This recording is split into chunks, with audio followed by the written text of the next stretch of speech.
O Grupo Onyx Can é pioneiro quando o assunto é cannabis medicinal, transformando ciência em saúde.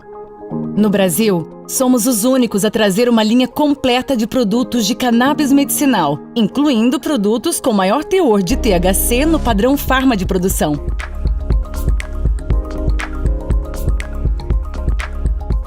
Nossa missão? Melhorar a saúde e qualidade de vida.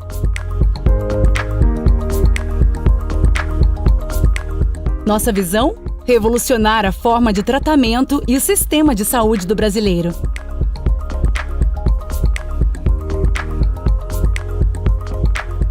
Nossos valores? Comprometimento com a saúde com transparência, de forma responsável para garantir segurança e bem-estar.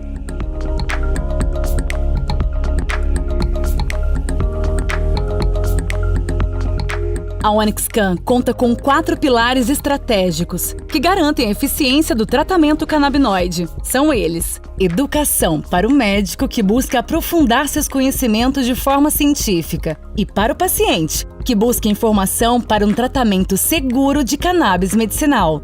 Inovação e tecnologia digital para o acesso do paciente ao tratamento médico. Farmacêutica com uma linha completa de produtos de cannabis medicinal, tendo uma linha própria de produtos. A Tegra usa Line, a Tegra Euroline e a Tegra Nanoline. E ainda possui acordos internacionais exclusivos com a MGC Pharma e Citec para importação de produtos, incluindo pesquisas científicas e registros de produtos fitoterápicos e naturais, com tecnologia Pharma de ponta, dentre eles com a parceria da MGC Pharma para 7 produtos oncológicos e 1 para Covid. E na divulgação de notícias, casos de pacientes e pesquisas, por meio da maior fonte de informação da medicina canabinoide brasileira, o portal de notícias Cannabis e Saúde, incluindo o Medical Cannabis Summit, o maior e melhor evento de cannabis medicinal do Brasil. Se o assunto é cannabis medicinal, o Grupo Onyx Can oferece o que há de melhor e mais moderno, incluindo informação, educação, tecnologia e saúde, com transparência, segurança e responsabilidade.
E aí, pessoal, sejam muito bem-vindos à segunda edição do Medical Cannabis Summit, uma parceria da Onyx Can e da Transformação Digital. Eu sou Igor Lopes, hoje eu recebo o PhD Daniele Piomelli, ele é professor de anatomia e neurobiologia, além de diretor do UCI Center for the Study of Cannabis na Califórnia. Obrigado pela sua presença no nosso evento, Dr. Piomelli. Thanks for being with us, Dr. Piomelli. Thank you for having me. E estamos aqui também conosco Marcelo Galvão, que é CEO do Grupo Onyx, Jaime Ozzi, que é sócio e vice-presidente do Grupo Onyx Can, e Marcos Bruno, jornalista especializado no setor de cannabis, editor do portal Cannabis e Saúde, que vão fazer as perguntas aqui para o Dr. Piomelli. Sejam muito bem-vindos. Obrigado pela presença de vocês. Muito obrigado também, Igor. É sempre um prazer estar aqui com você. Parabéns pelo trabalho que você desenvolve junto com a sua equipe da TD. Valeu, Igor. Vamos lá, vai ser uma grande tarde aí com o Dr. Piomelli, tenho certeza. Boa tarde, Igor. Um prazer estar com vocês aqui em mais evento do segundo Medical Cannabis Summit. Muito obrigado, Perfeito. Dr. Piomelli. Obrigado a todos. Beleza. Okay, Dr. Piomelli, how did you start with the cannabis research? That was a long time ago. We're talking about the 1990s. I've been working on cannabis since approximately 1992. I actually came from a completely different world. I trained as a neuroscientist at Columbia University and then the Rockefeller University in New York, and I was working on a strange lipid present in brain and elsewhere in the body, a fat-derived molecule that serves a bunch of signaling functions in the brain and elsewhere. And I was really, basically working just on that when a paper came out in Science from Bill Devane and Rafi Meshulam, identifying the very first endocannabinoid present in the brain, which, as you probably know, is called anandamide. And the structure of that endocannabinoid was very similar to that of compounds that I had I was studying.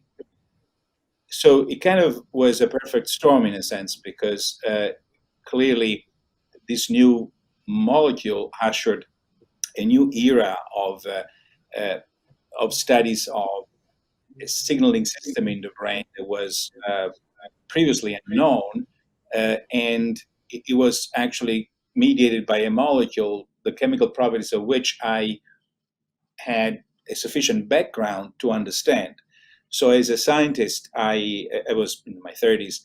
As a scientist, I decided that was risky but worth doing, and I immediately started looking at how these endogenous cannabinoids could be produced in the body from a biochemical perspective, and also try and understand how they would affect brain function and how we could modulate their functions using appropriate pharmacological agents that could either boost or diminish their activity in the brain.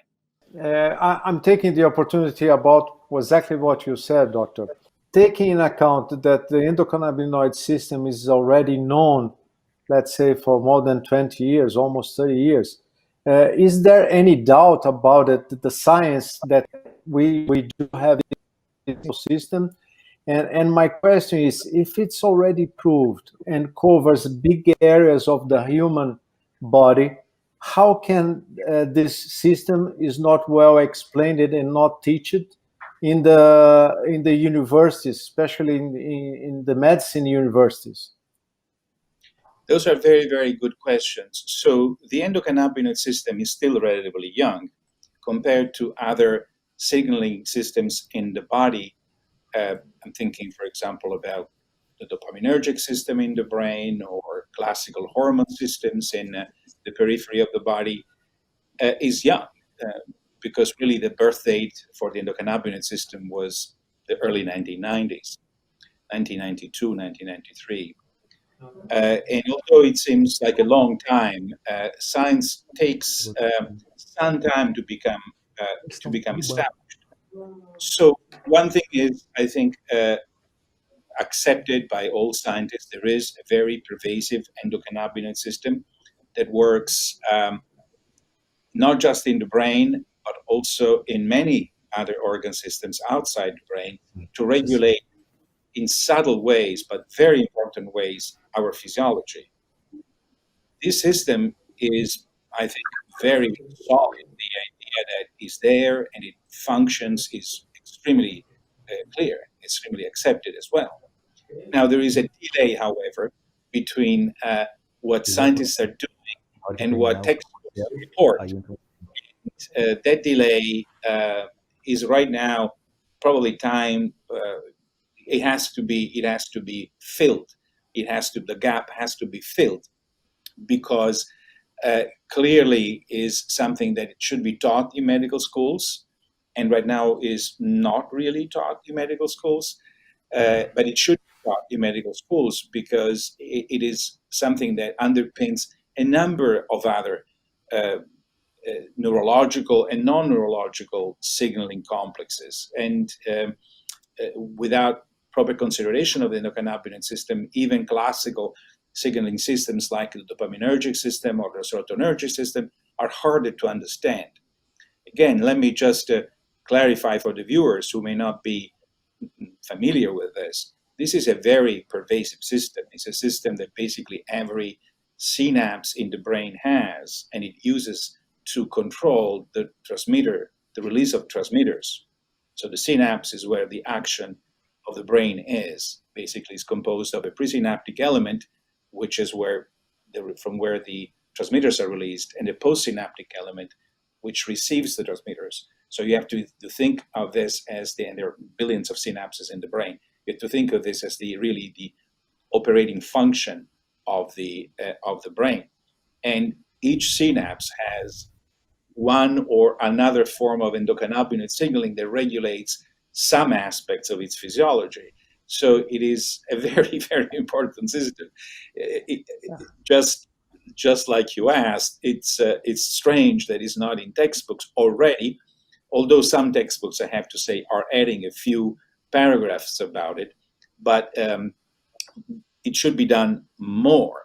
And this is also important, not just because this is a system that, as I said, has so many functions, but also because it's the system that is used by cannabis, the plant cannabis, to enter our body.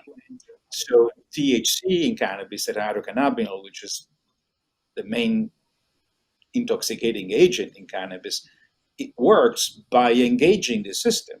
So I think medical doctors should know about it because it's important in physiology and because it's important in pharmacology, in particular in the pharmacology of cannabis. Perfect. Taking this opportunity, I have one more question regarding this. I understand as a scientist, you must be free or allowed to make research, right? Or clinical trials, even research. Being cannabis a Schedule 1 drug, do you feel any constraint in having those tests or this research developed? And even talking about getting funds for the research, is it difficult because we are talking about cannabis that, as I said, is a Schedule 1 drug? This is a very important question and also a very hard question to answer fairly, but I will try and unpack it and look at the various aspects of the question. So the first question is, how hard is the current legal landscape making scientists work on cannabis? And it is hard. It is hard because we can study a lot of different very strongly psychoactive substances with relative ease. We can study cocaine, we can study methamphetamine, we can study amphetamines, even drugs like the opiates, for example. They are scheduled, but they are not scheduled in Schedule 1, which makes them a lot more easily accessible. So that type of study is relatively straightforward. It requires some paperwork, but it's doable. With the Schedule 1, the situation is several orders of magnitude more complex. Let me remind the viewers, Schedule 1 drugs are drugs that are, according to the law, devoid of any medical benefit or recognized medical benefit, and have a high potential for abuse and quote-unquote addiction or dependence. Because of this reason, Schedule 1 only contains a very few potentially toxic substances or very hard to use substances. Unfortunately, cannabis is also one of them. And setting aside a conversation as to whether that is appropriate or not, clearly the fact that cannabis is excluded in the schedule means that we, as researchers, have to jump through hoops, have to really go several extra miles in order for us to be able to study, to use THC in cannabis. So again, THC or tetrahydrocannabinol is the psychoactive or intoxicating constituent of cannabis.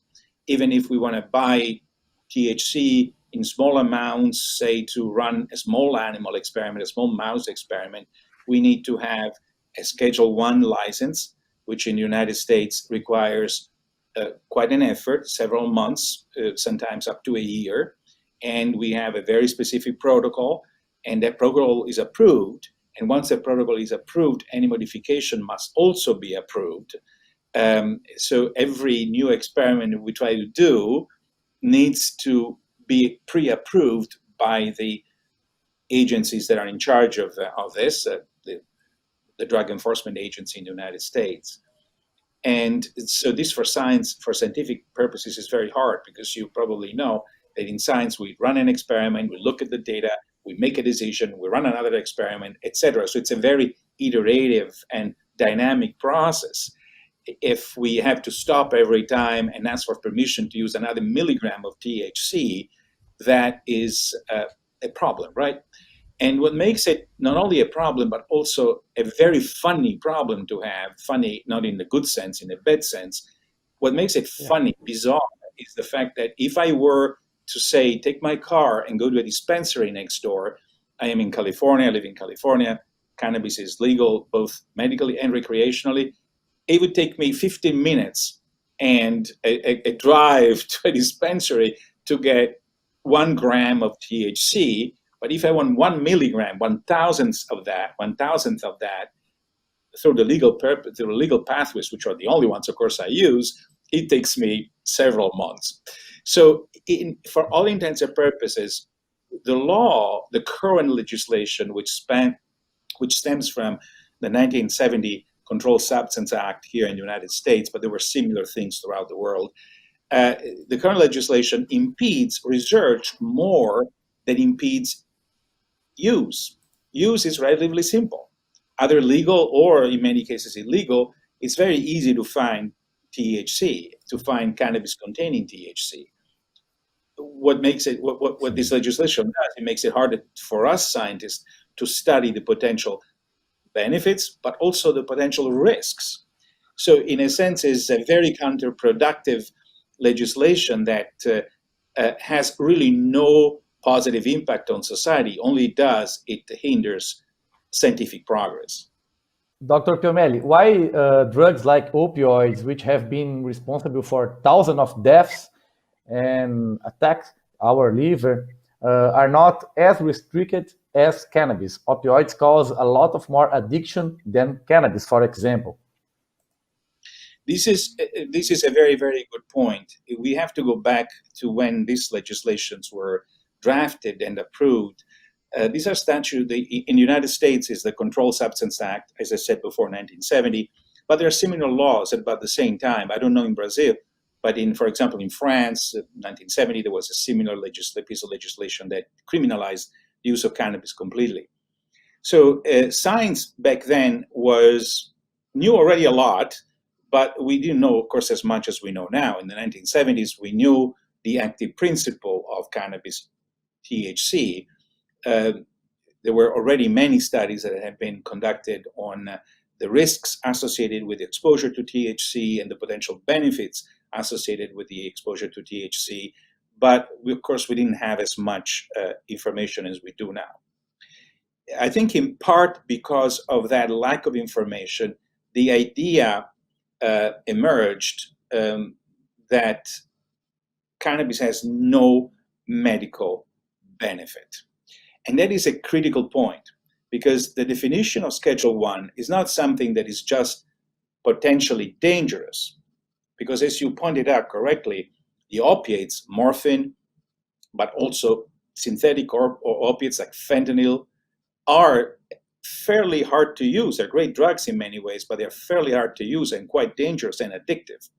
In addition of being dangerous and addictive, they are also potentially lethal, because an overdose of any opiate can cause respiratory depression, respiratory arrest, and kill people. We know that cannabis doesn't do that.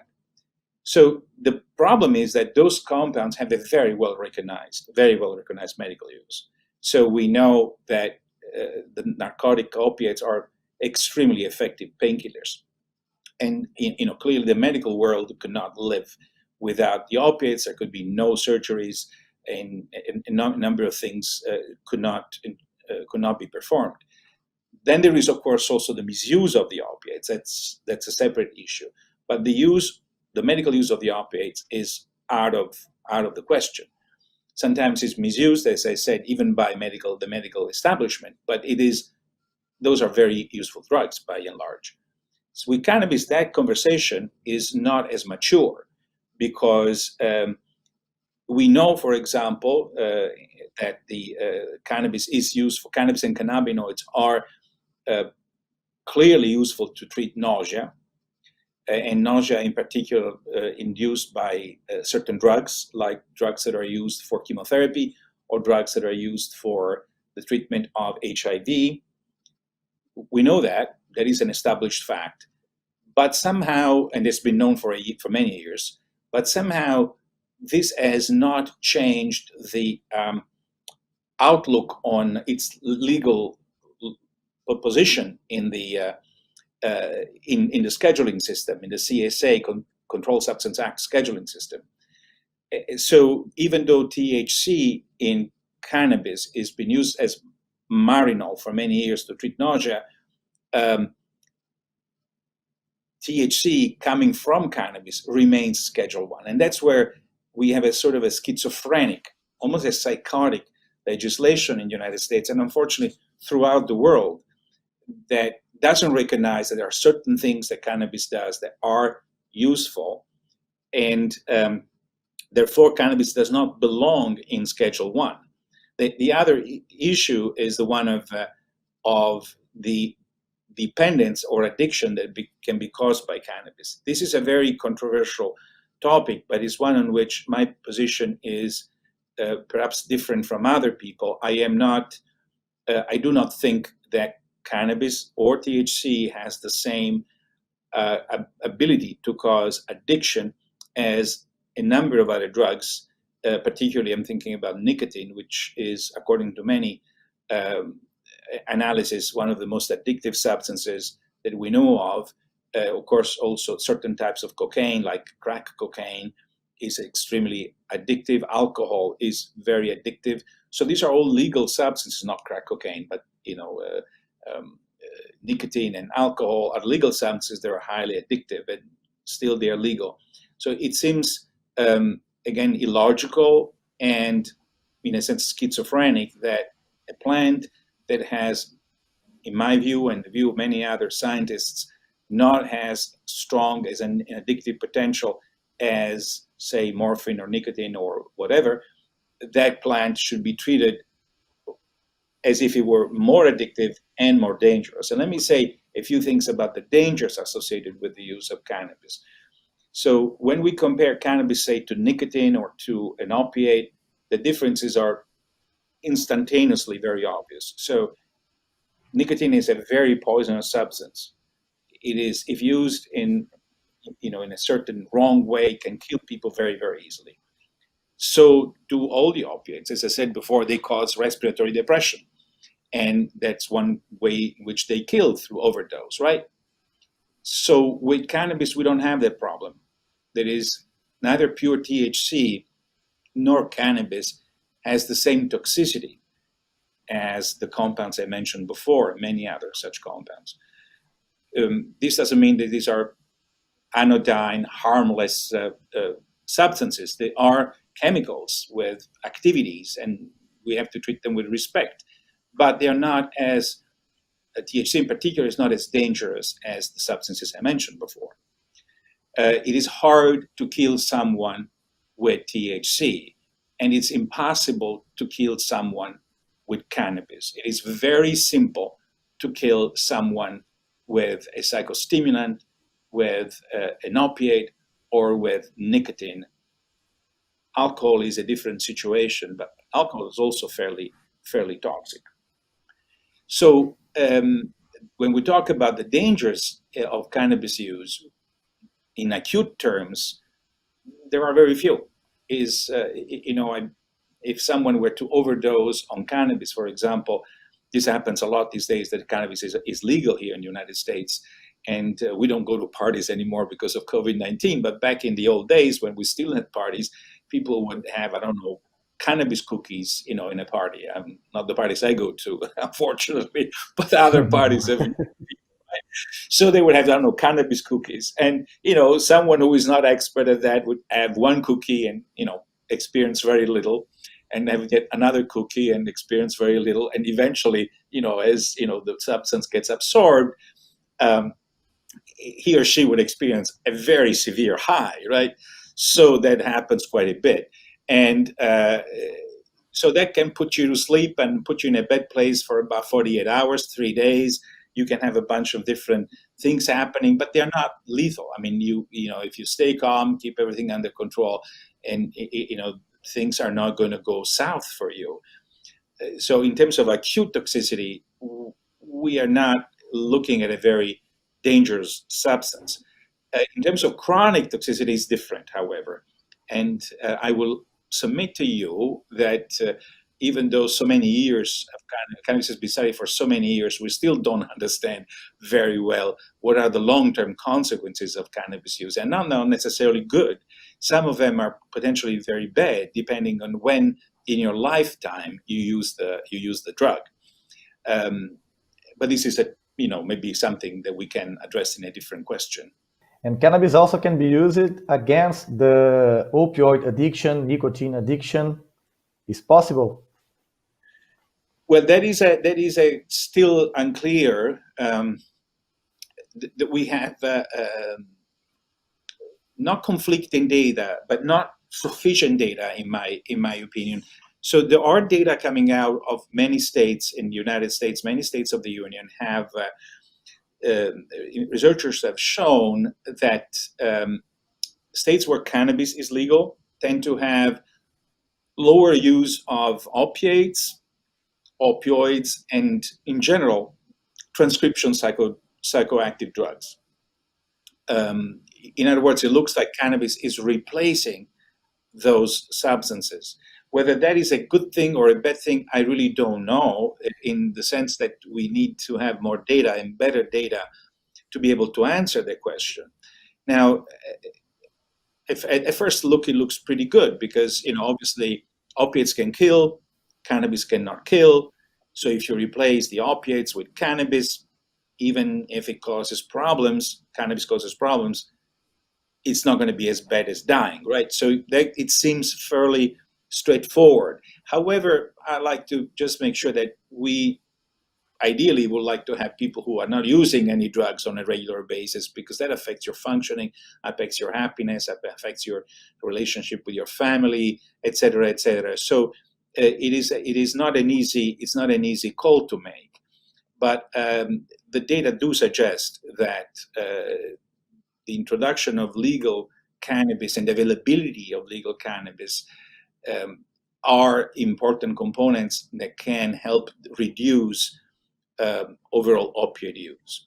In a lab setting, and that's a different problem. In a lab setting, so when we are studying this from a scientific perspective, not from an epidemiological perspective, looking at the sort of the population at large, but looking at animals or looking at people in the lab, what we have discovered is that it's quite interesting.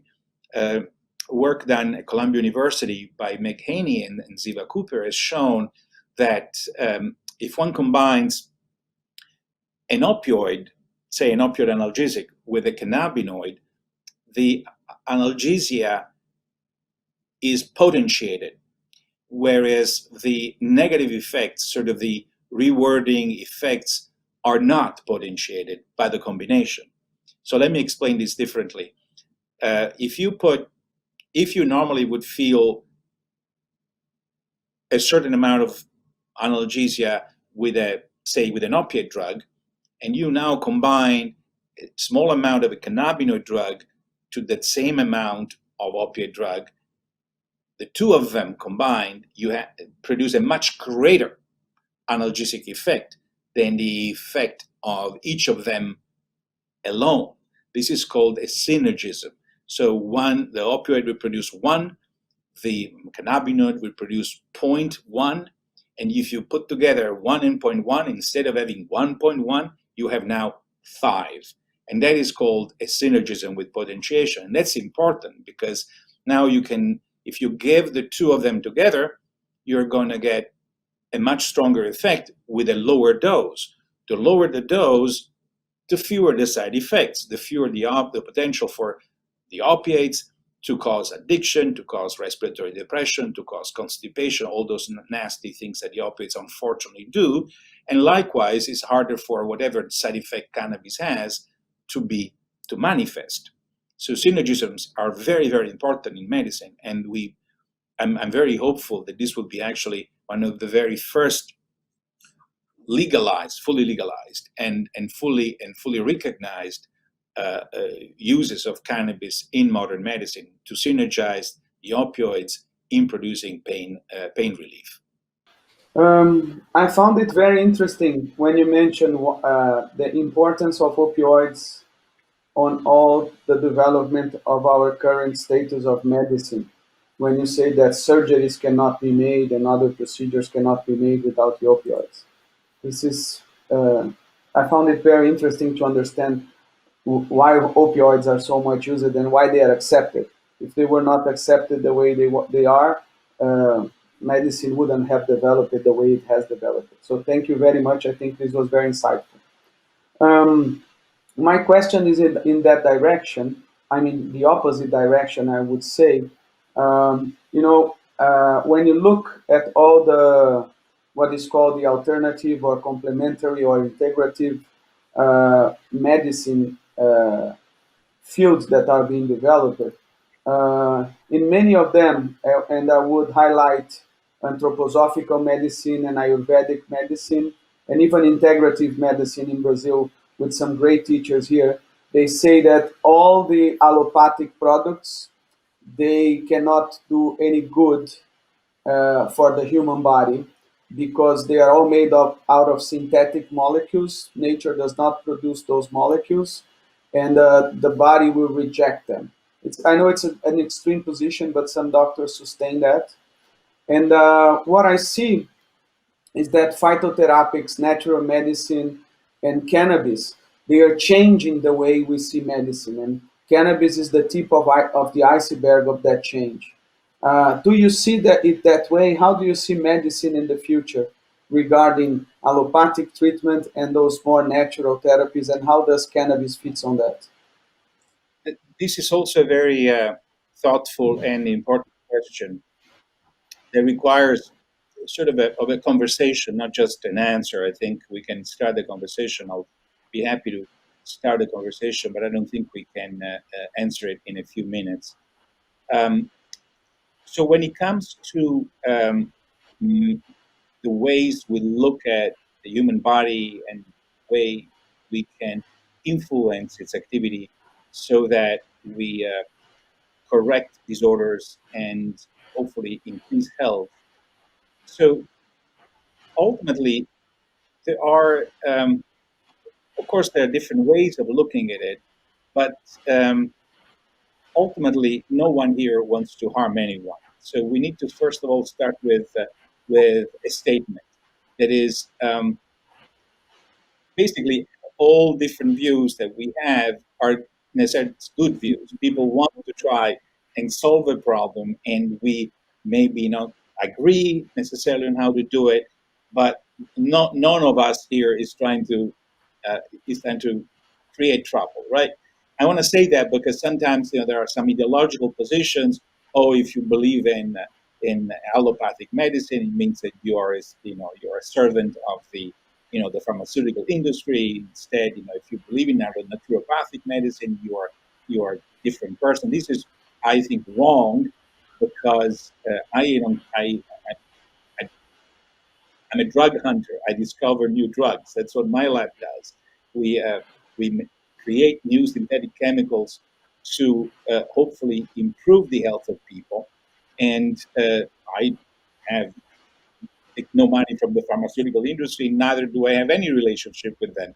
I talk to them when they call me up, but that's all I do. But I do believe that we as humans have the capacity to improve on our condition with our ingenuity, and our ingenuity includes learning from nature and Nature is a great chemical lab. We learn from the great chemical lab of the plants and the animals, and we apply that knowledge in creative ways to try and improve our health, the quality of our lives. And sometimes we do things, and sometimes we don't do good things because we're humans and we make mistakes.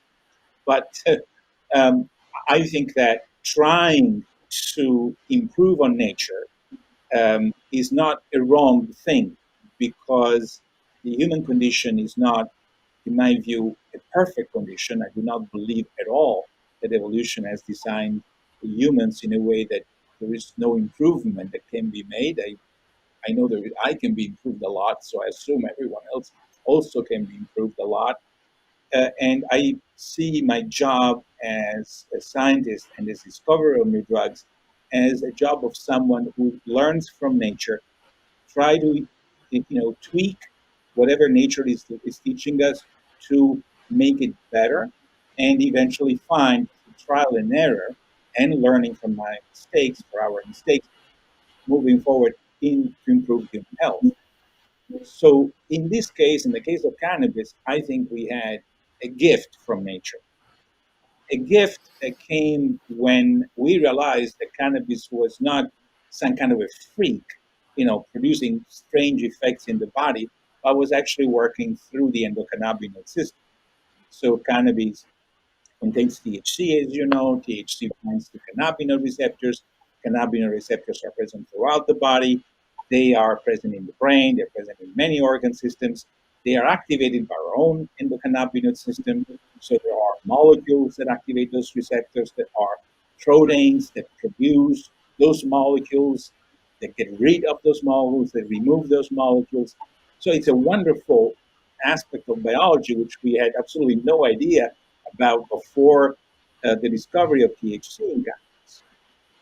But now that we have this knowledge, do you think that we should just say, okay, that's a wonderful new knowledge, and I'm going to teach my kids, and I'm going to say, oh my God, it's so wonderful? I don't think so. I think we have this knowledge, and we can now learn uh, from this and try and we can actually use this new knowledge to do better. So yeah, using THC, using cannabis can be useful, in my opinion, medically. Can have benefits in some conditions. I told you before about pain. There might be a few others. Nausea for sure. Pain possibly. There may be also a few others. But we also have to recognize that cannabis is not a perfect drug. And thinking that is a perfect drug and then there is nothing that we can do to improve our nature, I think that is not a philosophically correct position. I don't think it's a position that I would like to take. And I discourage people from taking it because it can lead to some absurd things. For example, if we think that nature is all so good for us, well, then, the Strychnos nux vomica plant, which contains a compound called strychnine, should not hurt us, right? Instead, if you eat this much of the plant, you die. I mean, you go into paralysis and die. Likewise, I take long walks in the morning here in the desert of California, where I live, and there is this wonderful plant that grows gorgeous white flowers, beautiful green leaves, and it's a plant called Datura stramonium, and called Jimson wheat here in the United States. I'm sure you have it in Brazil as well. And if you eat one of those flowers, you go to the hospital and probably die. I mean, clearly nature is not meant, some people have different views, but there are a lot of dangerous things out there in nature. Neither is everything that nature produces necessarily perfect. Again, THC has some potential uses, but it also creates problems in our body that we can possibly, and hopefully remove by being smart about it, learning about what THC does, improving on THC. That is why it's so important to do science on these things. We need science because we're a curious monkey. We are a curious species. We need to, of course, we want to know more about the world we live in, but we also want to know more because we want to improve on our condition and those of the people and the animals we love. So I think it's only fair that we use the chemical laboratory that nature has provided to us, this amazing laboratory, and we look into it and say, okay, so that's how nature does it. Let me see if I can do this. And again, always with an eye on safety first, but also on the optimism that we can improve on our condition. I totally agree with you that we should work with what nature has given us and then trying to improve it with science. And that brings me to my next question. In fact, you gave me a good connection to it,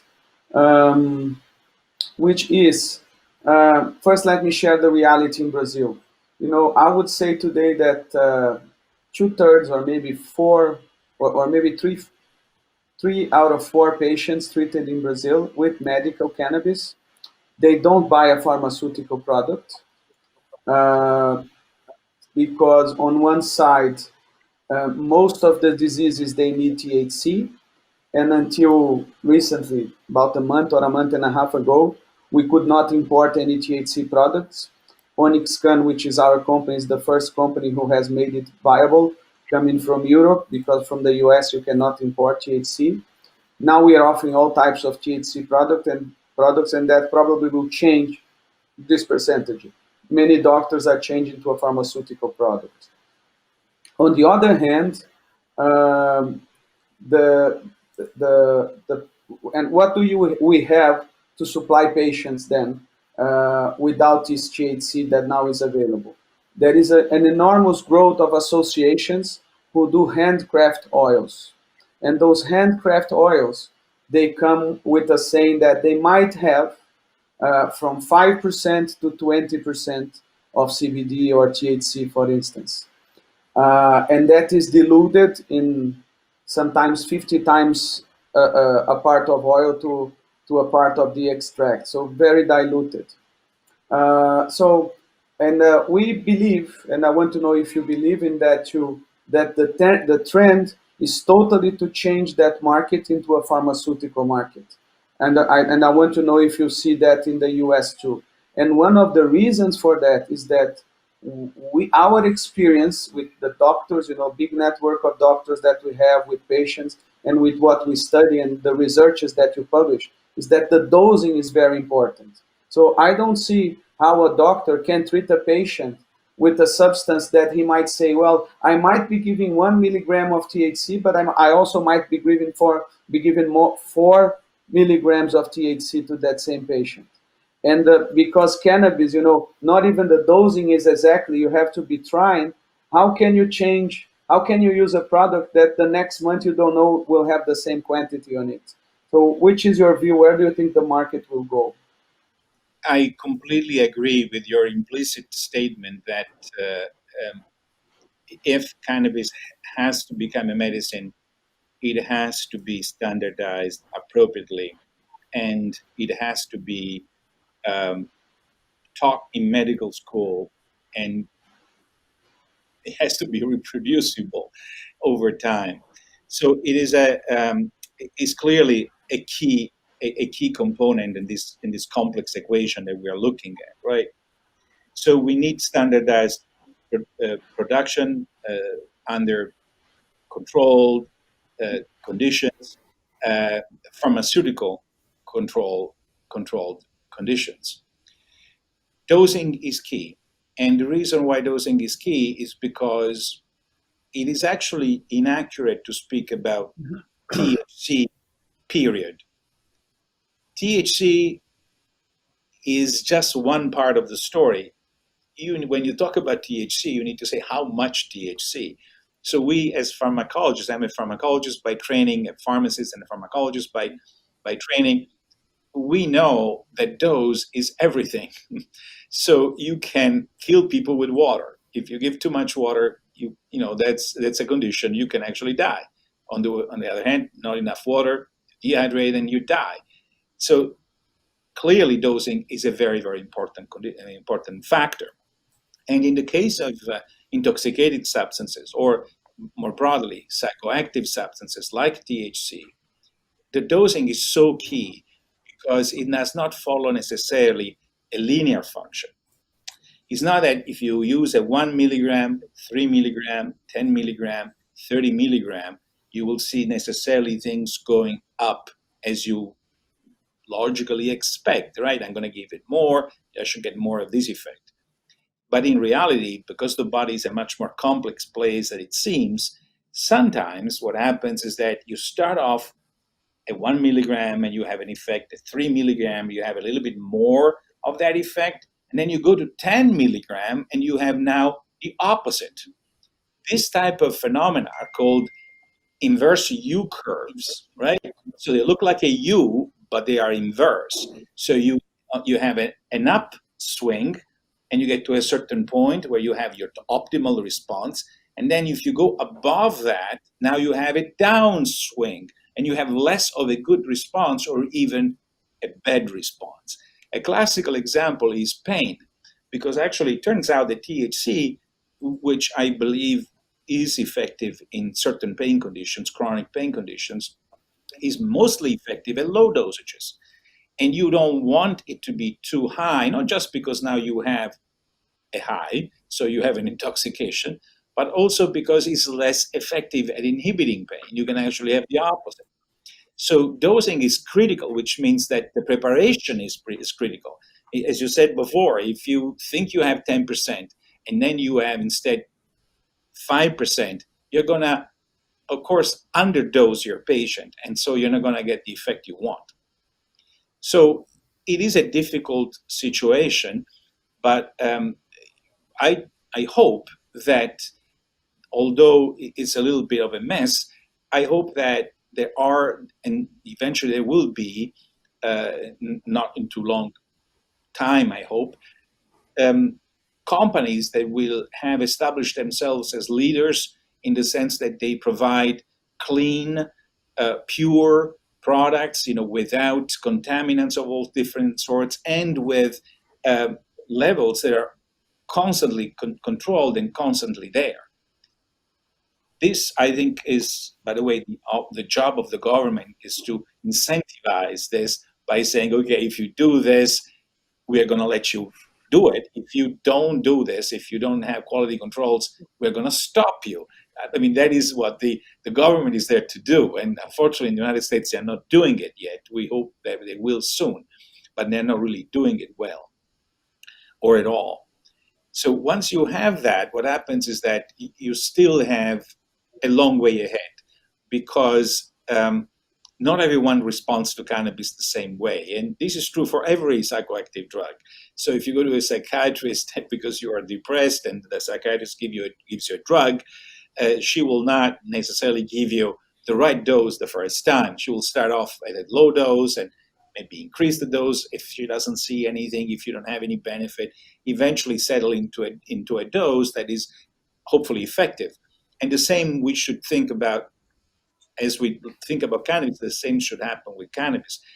Physicians should be in a position where they can say, okay, so you have this chronic pain condition, I'm going to give you this much, we're going to try it for 2 weeks, and if it doesn't work, we're going to give you a little bit more, and we're going to try it for 2 additional weeks, and then if it doesn't work, it doesn't work. You're not one of those who have benefit from cannabis.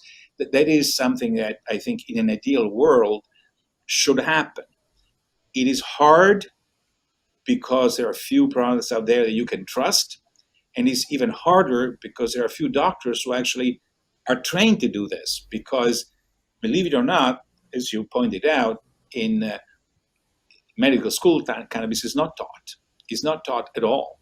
In fact, I think at University of California, Irvine, we had this center for now a couple of years, and I was able to convince the authorities here that, the people who designed the curricula for medical students, that at least one class had to be dedicated to cannabis.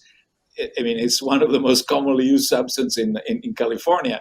It seemed natural to do that, and they agreed. So we have one class taught on cannabis when we look both at the benefits and the adverse events, and we also look at the potential to cause dependence. But it's one class, 2 hours, and that's it. But it's better than nothing. They have to learn. The students have to learn a lot of stuff. But I think what we need is a situation where physicians understand for example, that low doses of cannabis are good for certain things, and don't feel timid in suggesting or recommending or even prescribing them. And we also need an industry that follows rules so that now those physicians can rely on the industry to provide the product that they are prescribing. And so there are many moving parts here. And these parts are right now all over the map. And to be very, very clear, they're all over the map because legislation is all over the map. Because we have a crazy legislation, we have a schizophrenic legislative landscape that really is not helpful to medicine, is not helpful to public health, and needs to be corrected. Perfect. Thank you very much. Great points. Great Doctor, point of view.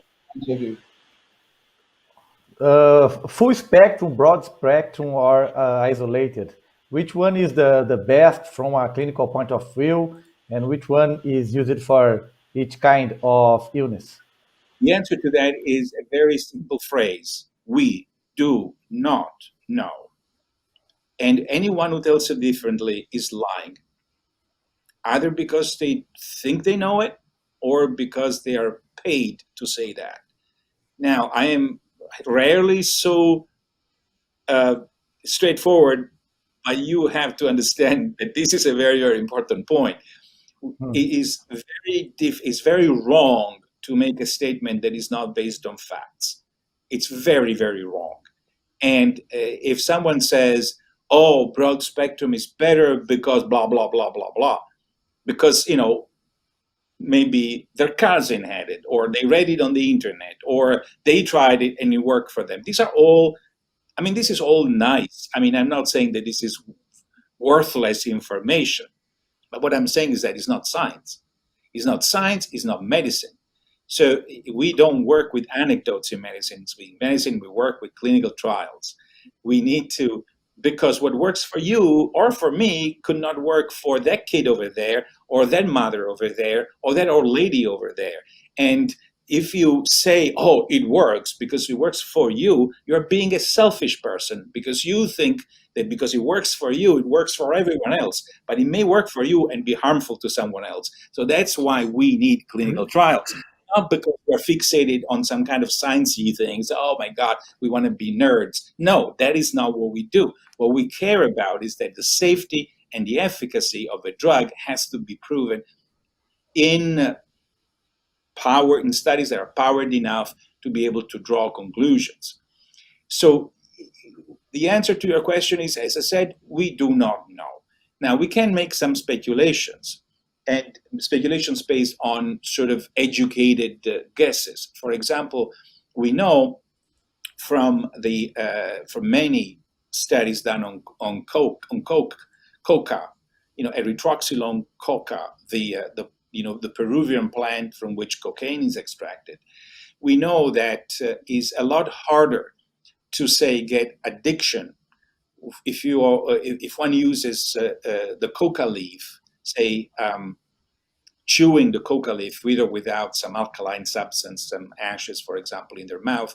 It's a lot harder to get addicted if you do that type of use as opposed to, say, smoking crack cocaine. So crack cocaine is pure cocaine that is being converted into something that can enter the brain a lot faster than cocaine itself.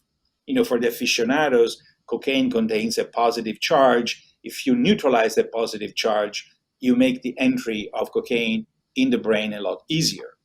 So if you compare chewing coca and injecting or snorting cocaine, clearly you're looking at two completely different things, right? And the same thing we can say about, say, maybe drinking a cup of coffee.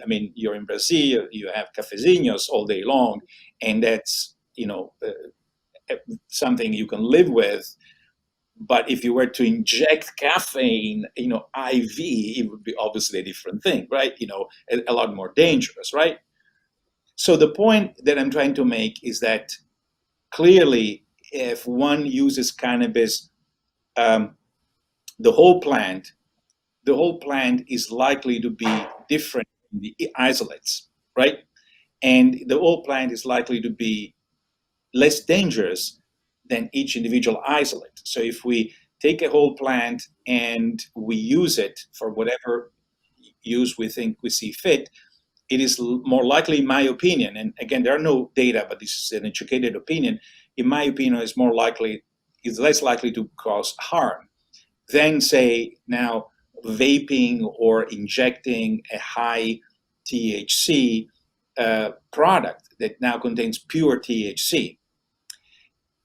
I want to qualify my statement again. Although I just said that this is an educated guess, it's an opinion. It's not based on data. So it's not a completely foolish opinion because I studied the topic, but it's still not an opinion on which I would be able to stake, a public health decision. What I would like to see is a clinical trial, or actually a series of clinical trials, to convert that opinion into an established fact.